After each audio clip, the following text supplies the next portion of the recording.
So it's kind of interesting the things that a person can notice. They pay attention and actually don't impose too much on the world around them. We have a great capacity to actually, well, we actually do create most of our senses internally based on stimuli and our own expectations. That's a very interesting thing, but that's a different topic. But for instance, today, I'm working on a long-term project, a case for my original 1974 printing Dungeons and Dragons rulebooks. Yeah, nah, it's a thing for me. And I'm working on a magnetic clasp system to hold it down. So, block of wood, it's hollow, I got it at a dollar store, varnished it, whatever else. And I've got little magnets set inside it, right? They're salvaged from hard drives. Pretty solid. And I was cutting off one of the pieces. I'm going to try to reinforce it a couple times just because I'm OCD, spectrum and stuff. And I cut a little bit too hard. Boom, I cut my finger. And just out of the blue, like if it's a psychosomatic reaction, it's completely my subconscious doing it. It's very impressive, actually.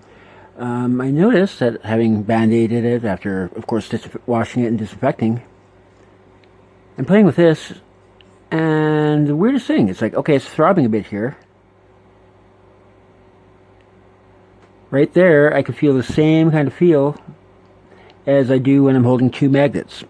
It's actually bouncing off of the tip of my finger. This doesn't normally happen. I actually suspect that it would possibly have something to do with the wound or the pressure on my finger, but I can feel it. I know you can't feel it, and it might be psychosomatic, but no, I can actually feel my finger bouncing back and forth. It's causing the throbbing to get heavier. I do suspect that it could be the iron in the blood, or it could involve the healing process of my skin. That's basically a bioelectric effect, similar to the stuff that's being studied by Michael Levin at Tufts and a few other researchers. Yeah, everything's electrochemical.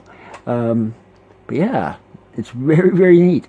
And very few people who see this will actually try this ever, and I hope you don't actually cut your fingers for no reason.